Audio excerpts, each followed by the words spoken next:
Fee reimbursement స్కాలర్షిప్లు వెంటనే విడుదల చేయాలని, కులగణన చేపట్టాలని, బీసీలకు స్థానిక సంస్థల్లో 42% రిజర్వేషన్ కల్పించాలని ఈరోజు జాతీయ బీసీ సంక్షేమ సంఘం ఉమ్మడి జిల్లా కలెక్టరేట్ ముట్టడికి బయలుదేరుతున్నారు. జై స్వరాజ్య వరల్డ్ టీవీ ప్రత్యేక కవరేజ్. జై స్వరాజ్య వరల్డ్ టీవీకి కృతజ్ఞతలు.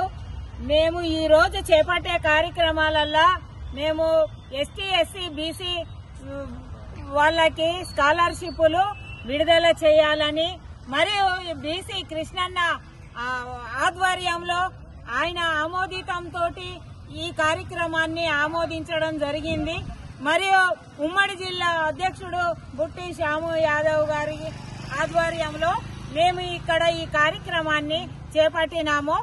ఎస్టీ, ఎస్సీ, బీసీ ఇలా స్కాలర్షిప్లను వెంటనే విడుదల చేయాలని, మరియు బీసీల జనగమన కులగమన అది చేపట్టాలని, మరియు ఇక్కడ కలెక్టర్ ఆఫీసును వెంటనే ముట్టడిస్తున్నాము. మేము బీసీల ఐక్యతతోటి అందరము ధర్నా చేపట్టి ఇక్కడ మేము కలెక్టర్ ఆఫీసును ముట్టడిస్తున్నాము.